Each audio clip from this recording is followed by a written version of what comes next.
Hello and welcome to the new class of electrochemistry. In this class, we will learn about two effects. And the very first one effect from our syllabus, which is Debye-Falkenhagen equation and its treatment and extension, is nothing but the is the Debye-Falkenhagen effect.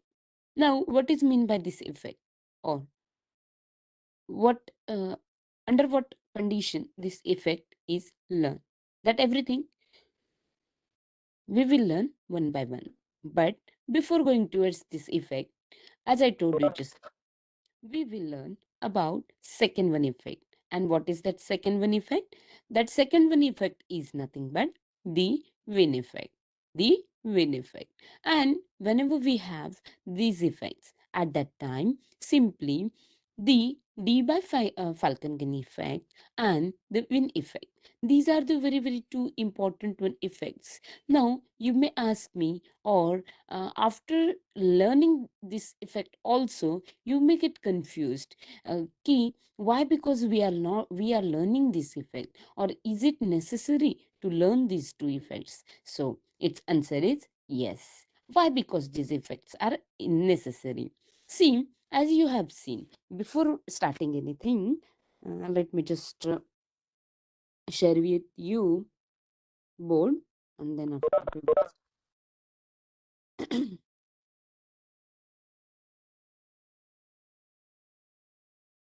so the two effects we are going to learn in today's class.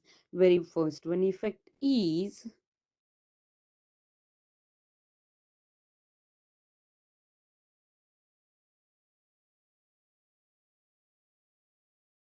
by दिसतंय ना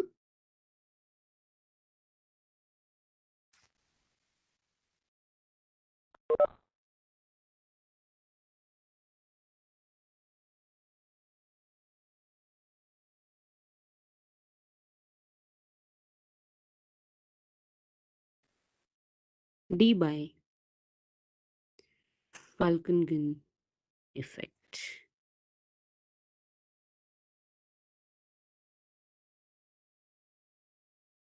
In this effect, we are learning.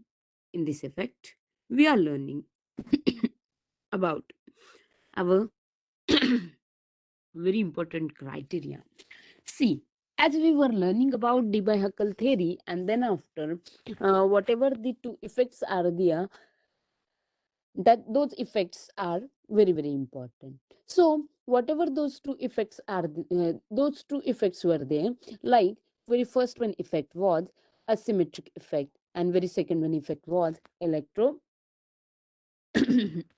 Which one that effect is? Electro. Yes, I'm expecting from you. Electrophoretic. Yes, yes. Electro.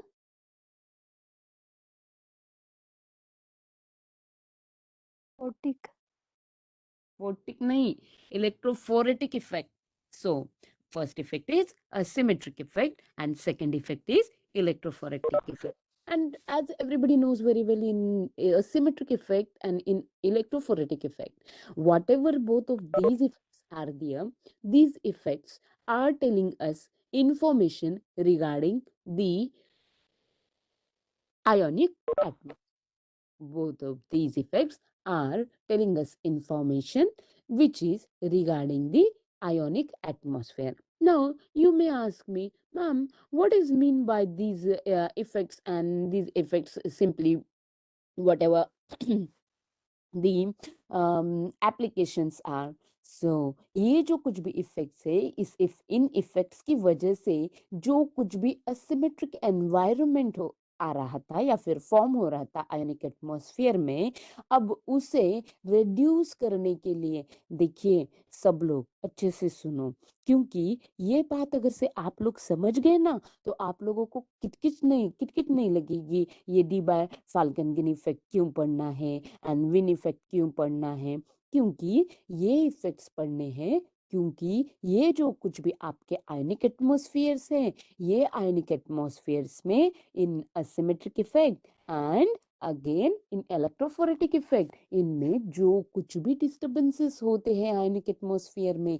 वो disturbances ना हो, उनको reduce करे, और आपके ions की जो कुछ भी कंडक्टिविटी है वो अच्छे से रिकॉर्ड कर पाओ आप लोग, इसलिए आप लोग यूज करते हो या फिर आप लोग लर्न आउट करते हो Debye Falkenhagen effect, Debye Falkenhagen effect, and the next one effect is Wien effect. Now, you may ask me, ma'am, whatever this Debye-Falkenhagen, can we minimize that ionic atmosphere's disturbance or barrier, or its whatever the changes are because of electric field and etc. So its answer is yes.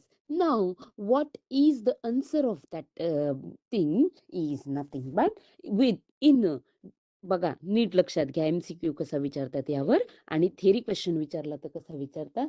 C in Debye Falkenhagen effect they may ask you Debye-Falkenhagen effect is related with Debye-Falkenhagen effect is related with conductance under high AC frequencies. What is that? Conductance under high AC frequencies means what? You are having here or you are observing here conductance which is under a high AC frequencies. Under a high AC frequencies means what? Under a high AC frequencies means simply whatever the alternating current is there, that alternating current frequencies you are changing, and that alternating current frequencies you are changing, and because of that change of alternating current frequencies म्हणजेच जे काही current, एकच minute द्या हं.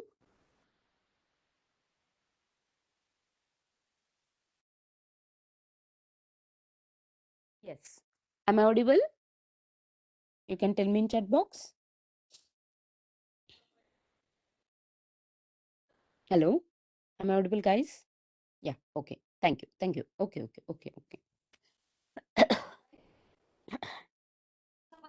So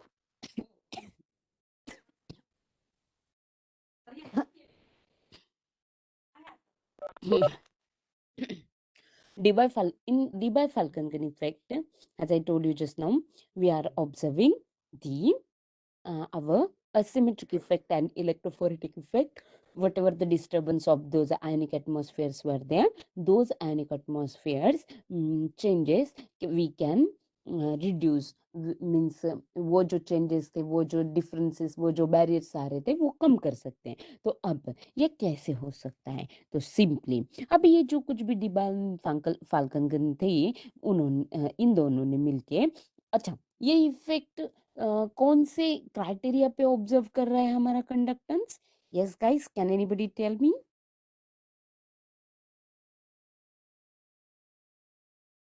High alternating current frequencies.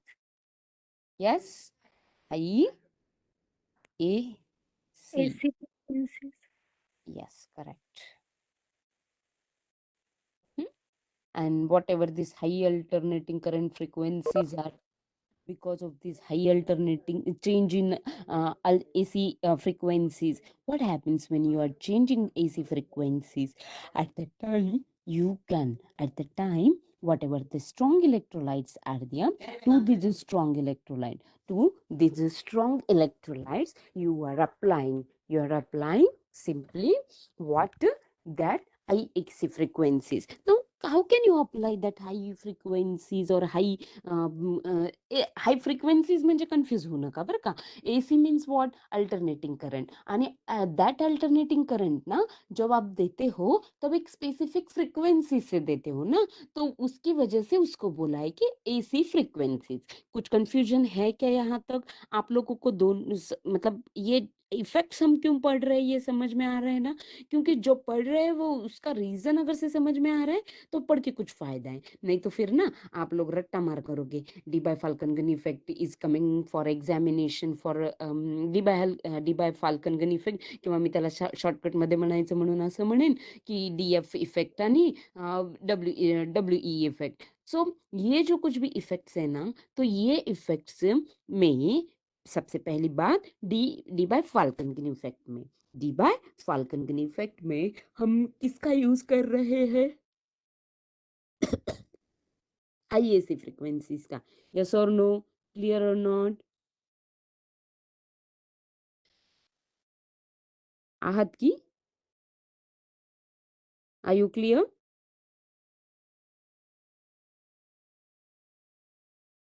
My god, are you there guys?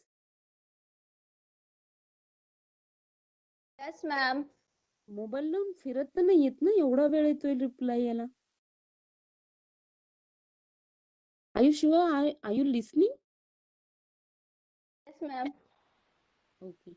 So, whatever these your strong electrolytes are there, these strong electrolytes are applying now alternating current of different frequencies, as I told you many times in this class. Now, every one of you must be sick of this. Ma'am अब कितनी बार बोलोगे? मैं इतनी बार इसलिए बोल रही हूँ कि आप लोगों के सिर में फिट हो जाए, क्योंकि अगर से ये क्वेश्चन एमसीक्यू में आ जाए, इन Debye-Falkenhagen effect is observed under is observing the conductance under high AC frequencies, low AC frequencies, or you can say the intensities etc etc काही पण ऑप्शन्स असतील तर त्याच्यातलं तुम्ही कोणतं करेक्ट ऑप्शन काढणार? High AC frequencies. आणि म्हणून मी एवढ्या वेळेस हे सेम वाक्य बोलले. Okay, now coming back to the point, if they ask you this question for theory pattern, means if they ask you this question for what we can say that is in a short note type question, then how can you write it? Simply, when you are having these strong electrolytes at that time, to these strong electrolytes you are applying to these strong electrolytes, you are applying simply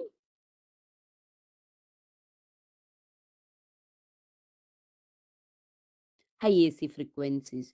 To these strong electrolytes, you are applying simply high different AC frequencies. Then whatever the frequencies of these alternating currents are there, these are nothing but very high. Why? Because these are high, means why? Because of high frequency AC current we are using. Because अब जो कुछ भी हमारे ये previous मतलब कि जिसमें कि हम इफेक्ट दे रहे थे, जिसमें कि हम इफेक्ट दे रहे थे, कौन सा इफेक्ट दे रहे थे? Asymmetric effect. कौन सा इफेक्ट गाइस? Asymmetric effect. जिसमें कि हम रिलैक्सेशन टाइम बोल रहे थे. मतलब क्या? सिमेट्रिक एनवायरनमेंट से असिमेट्रिक एनवायरनमेंट में जाने के बाद में असिमेट्रिक जो एनवायरनमेंट होता है, देखिए अब यहाँ पर जिन जिन लोगों को पूरा का पूरा रिवाइंड नहीं हो रहा है मैं जो बोल रही हूँ, इसका मतलब है आप लोगों ने अच्छे से प्रीवियस क्लासेस नहीं किए हैं या फिर सेशंस नहीं देखे हैं. तो you guys have to check it eight.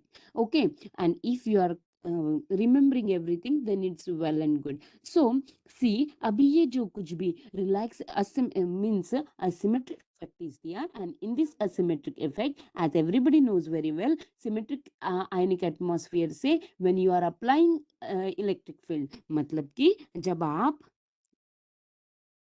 मैं निकाल के बताती हूँ थोड़ा सा. ये सिमेट्रिक एनवायरनमेंट था. यहाँ पर आपके समझ लो निगेटिवली चार्ज आयन से सेंटर में पॉजिटिवली चार्ज आयन है. अब मैं बहुत ज्यादा आयन्स नहीं दिखाती हूँ आपको, बट इनको ये कैसा है? सिमेट्रिक एनवायरनमेंट है. हम क्या पढ़ रहे थे यहाँ पर? असिमेट्रिक इफेक्ट पढ़ रहे थे.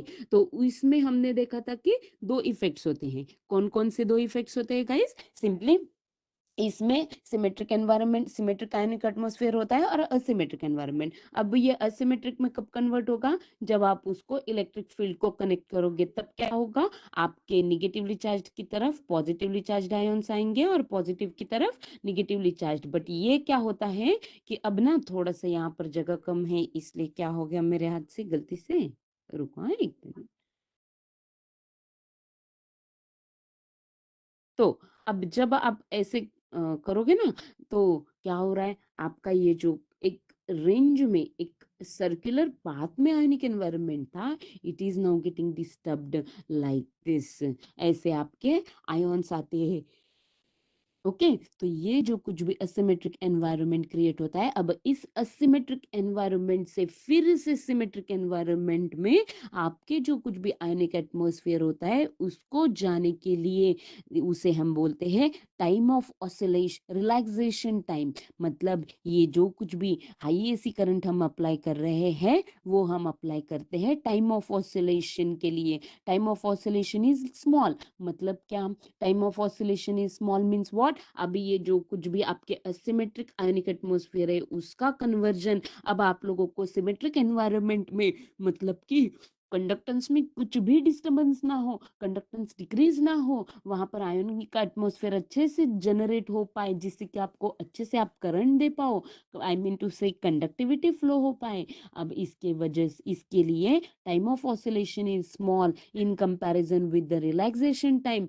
मीन्स व्हाट गाइस, मीन्स अब ये रिलैक्सेशन टाइम बोले तो क्या होता है, रिलैक्सेशन टाइम मतलब ये असिमेट्रिक जो एनवायरनमेंट होता है इस सिमेट्रिक एनवायरनमेंट में फिर से उन आयंस को जाने के लिए जो कुछ भी या फिर जितना भी कुछ टाइम लगता है वो टाइम को कम करना, मतलब न, को वो टाइम मतलब रिलैक्सेशन टाइम, और उसे कम करने के लिए हम जो एसी फ्रीक्वेंसी देते हैं, अप्लाई करते हैं हाई एसी फ्रीक्वेंसीज, तो वो उसमें ये जो कुछ भी टाइम होता है उस टाइम को हम कम करने के लिए जो कुछ भी ये फ्रीक्वेंसीज अप्लाई करते हैं इसे हम बोलते हैं, सो वो time that is nothing but the time of oscillation is becoming very small. And now अब आप इसकी वजह से क्या होगा, asymmetric effect.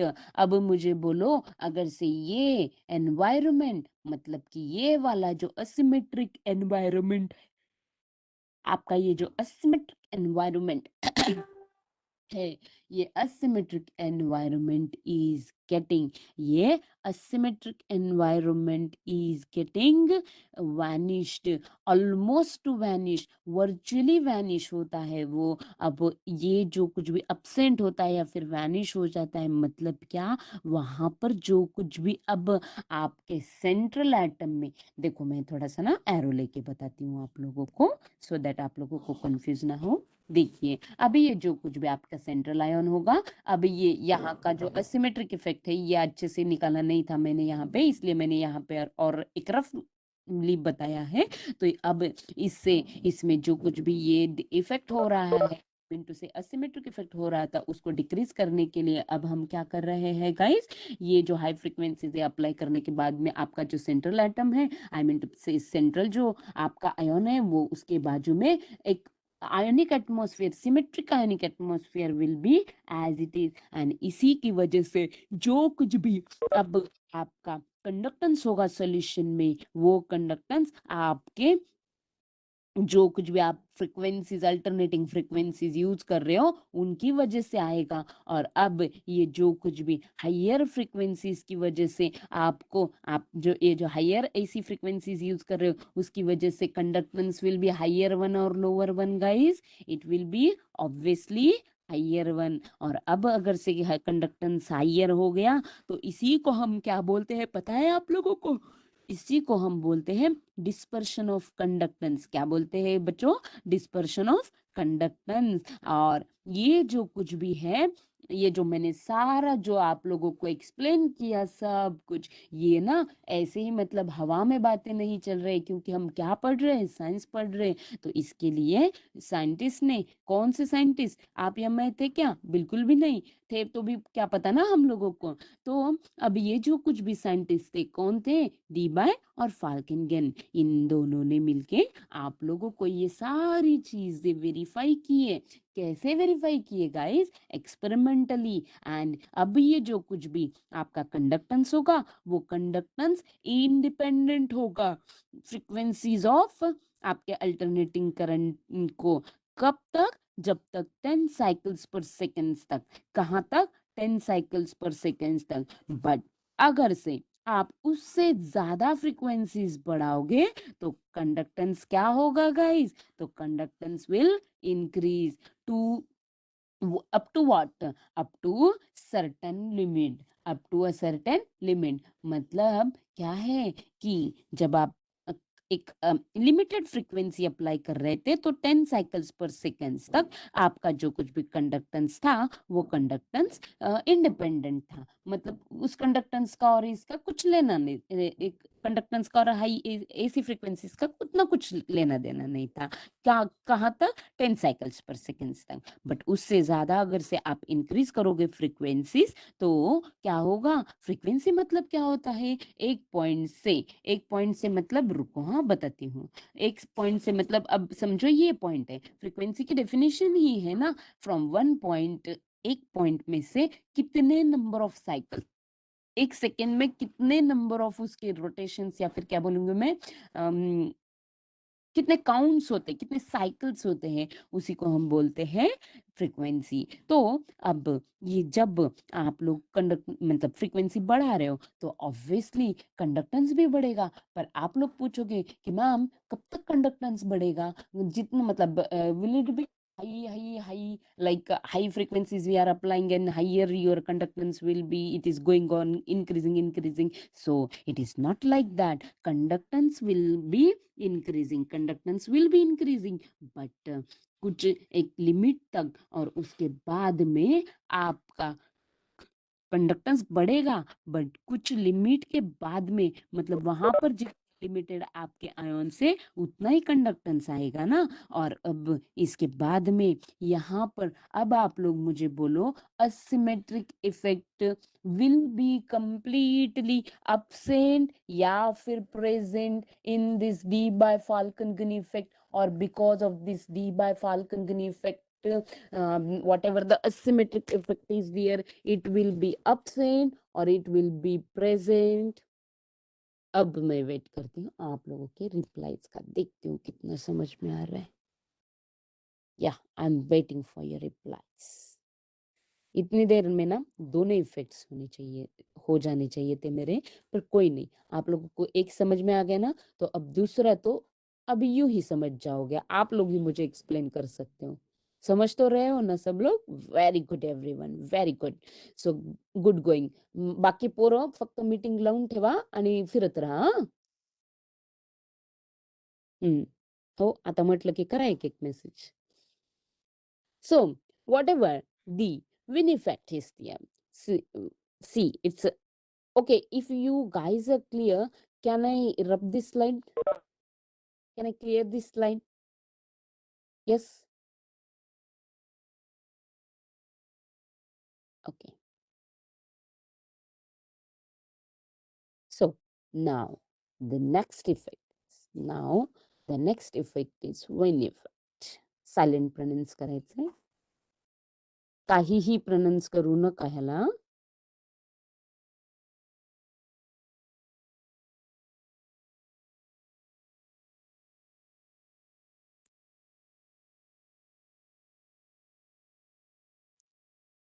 Which effect we are learning now?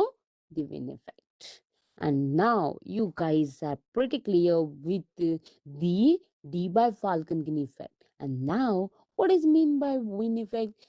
Only the criteria is changing. And what is the criteria? Here the criteria is nothing but, here the criteria is nothing but, you are measuring a conductance again, but under what condition? Under a high potential gradient. Under what, guys? Under a high potential gradient. Huh? So whatever this high potential gradient is there, this high potential gradient, when you have now speed of an ion, you have these ions. Me the slides share करायला पाहिजे होती, but let it be. So whatever these ions are there na, again I am drawing it with another pen. I will draw. So positively charged ions are there, negatively charged ions are there. This is in the absence of electric field. But when you are applying it to the electric field, and then after what happens, the positive charge goes like this, and negatively charged ions are going like this with the asymmetric effect. And now you have here also one more effect, one more thing. And what is that? That whatever this your applying here in this effect, that is high potential gradient you are applying here. So when you are applying a high potential gradient at that time, अब कितना potential gradient आप apply करोगे, तो 20,000 volt per centimeter लिख देती हूँ बेटा मैं यहाँ पे, so that आप लोगों को अगर MCQ में ये क्वेश्चन आ जाए तो आप लोग कंफ्यूज ना हो पाओ. 20,000 volt, sorry, volt, 20,000 volt per centimetre. हाँ, सो कितने तक, 20,000 वोल्ट पर सेंटीमीटर. 20,000 वोल्ट पर सेंटीमीटर इतना, ये जो कुछ भी आप पोटेंशियल ग्रेडियंट अप्लाई करोगे, तो आपके जो कुछ भी आयंस होते हैं, ये आयंस की जो कुछ भी स्पीड होती है, आप लोग जब पोटेंशियल ग्रेडियंट अप्लाई करोगे, मतलब क्या, एक स्पेसिफिक डायरेक्शन में जो कुछ भी एक आप अप्लाई करते हो, आपका ये ग्रेडियंट, मतलब पोटेंशियल ग्रेडियंट मतलब दूसरा तीसरा कुछ नहीं, तो आपका ये जो कुछ भी इलेक्ट्रिसिटी होती है, तो उसको जो कुछ भी एक स्पेसिफिक डायरेक्शन में आप उसको अप्लाई करते हो, सो दैट आपके आयंस इजीली मूव हो पाए. सिंपल वर्ड्स में बोला है मैंने, हाँ, ये रफ वर्ड्स में और सिंपल वर्ड्स में बोला है. अब ये जो कुछ भी आपके आयंस होते हैं, तो ये आयंस की आपकी स्पीड कितनी बढ़ाएंगे, तो 100 सेंटीमीटर पर सेकेंड से आपके आयंस की स्पीड कितनी बढ़ेगी, इन आयंस की, ये जो आयंस है ना, अब असिमेट्रिक इफेक्ट मतलब कि वो असिमेट्री में चले गए, अब उसके लिए relaxation time will increase high and high. अब सॉरी, अब उसके लिए अब आपके ये असिमेट्रिक इफेक्ट है, असिमेट्रिक इफेक्ट में चले गए. अब इसमें से वो क्या करते हैं, रिलैक्सेशन टाइम लेते हैं. क्या करते हैं गाइस, रिलैक्सेशन टाइम लेते हैं. तो ये रिलैक्सेशन टाइम ही हमें क्या करना है, कम कराना है या फिर उसको रिड्यूस करना है. तो अब ये करने के लिए हमने क्या अप्लाई किया है, हाई पोटेंशियल ग्रेडियंट हमने अप्लाई किया है. हाई पोटेंशियल ग्रेडियंट कितना अप्लाई कर सकते हैं हमने अप्लाई किया है 20,000 वोल्ट पर सेंटीमीटर इतना. तो क्या होता है, एक आयोन की जो कुछ भी स्पीड है, वो स्पीड आप 100 सेंटीमीटर, कितना, 100 सेंटीमीटर पर सेकेंड इतनी आप चेंज करा सकते हो. तो अब ये जो कुछ भी आपका आयोन है, वो आपके आयोन की थिकनेस से क्या होता है, वो that ion can be passing several time, that ion can be passing through your ionic atmosphere. बताती हूँ, रुको, एरो लेके बताती हूँ, ऐसे में कितना भी करके बोलूँ तो भी समझ में आए. अब ये जो है ना आपका एटमॉस्फेयर, तब उसमें क्या होगा, अब इस ग्रेडियंट बढ़ाने की वजह से आपके जो ये एक आयन की जो स्पीड बढ़ती है, वो स्पीड इतनी बढ़ती है कि जिसकी वजह से आपकी ये जो कुछ भी थिकनेस होती है आपके आयनिक एटमॉस्फेयर की, उसका जो कुछ भी टाइम ऑफ रिलैक्सेशन होता है, वो time of relaxation is getting, that time is getting, मतलब उस वो टाइम कम होता है. वो टाइम क्या होता है, कम होता है. मतलब कि आपके उस आयन की जो कुछ भी थिकनेस होती है, वो थिकनेस वो कम कराता है, जिसकी वजह से जो कुछ भी रिलैक्सेशन होते हैं, उसका टाइमिंग कम होता है. मतलब क्या, आपके ये जो कुछ भी आयन्स है, वो आयन्स को अब जब कभी भी आप मूव करते हो, तब क्या होता है कि ये आयन्स आपके इस वजह से मतलब आपने ये जो कुछ भी potential high potential gradient apply किया जियो की 20,000 वोल्ट पर सेंटीमीटर इतना अप्लाई करने के बाद में आपका एक आयन 100 सेंटीमीटर पर सेकेंड के स्पीड से भागेगा मतलब ये जो कुछ भी उसका मतलब कि हमारा ये जो एनवायरनमेंट था असिमेट्रिक इफेक्ट वाला, उसमें जो कुछ भी थिकनेस वगैरह थी, उस थिकनेस से वो इजीली पास ओवर हो सकता है. और मतलब क्या, वो अच्छे से पास ओवर हो सकता है, मतलब relaxation time is getting reduced, या फिर आप उसको कम बोल सकते हो, या फिर वानिश भी बोल सकते हो. बट ये जो कुछ भी आपके अब आयन्स है ना, तो अब ये आयन्स बहुत फास्टली मूव होते हैं. बट अब वहां पर ये जो कुछ भी आयोनिक एटमॉस्फेयर है,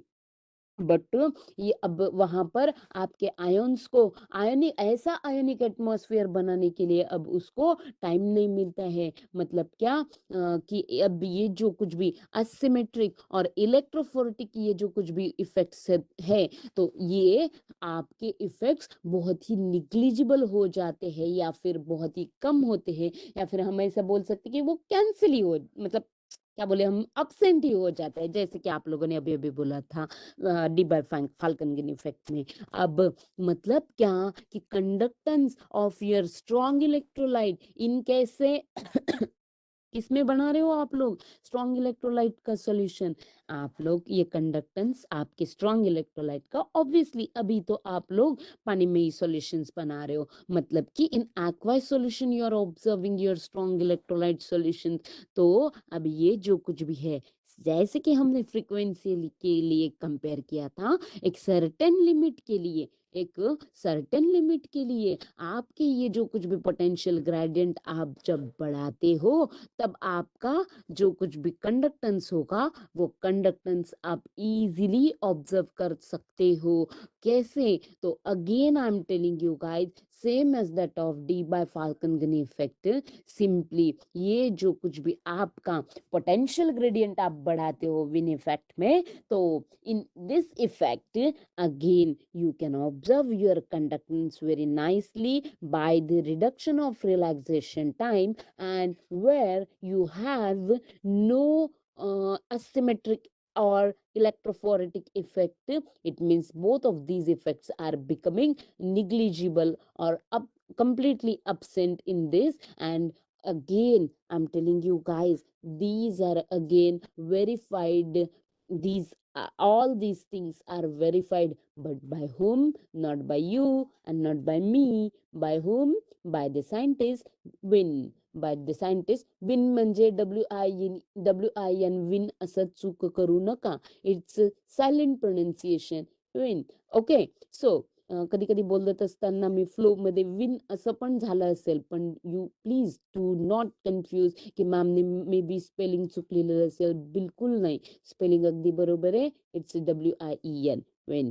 Okay, so whatever this um, uh, means effect is there, this effect is again verified by Wien. And ये जो कुछ भी थियरी है, मतलब इसी पर अब आपको एक्सप्लेन करने के लिए आप लोग किसकी हेल्प ले सकते थे, या फिर किसकी हेल्प ली थी साइंटिस्ट ने? तो स्ट्रॉन्ग इलेक्ट्रोलाइट्स की, आप स्ट्रॉन्ग इलेक्ट्रोलाइट की जो कुछ भी थियरी है उसे लिया था, और इसी को हम दूसरा तीसरा कुछ भी बोलते नहीं है, इसको हम बोलते हैं simply and simply win effect. Now and here your D by Falkenhagen effect and Wien effect is over, where in D by Falkenhagen effect you are observing conductance with the help of high AC frequencies, whereas in Wien effect you are observing conductance under a high potential gradient. I think I must be clear. I whatever the things I told you, whatever the effects, two effects only I told you in my this one class, that with this you are clear. Yes, guys, I'm waiting for your replies. Are you clear or not? Yeah, I'm waiting. So yeah, okay, very good.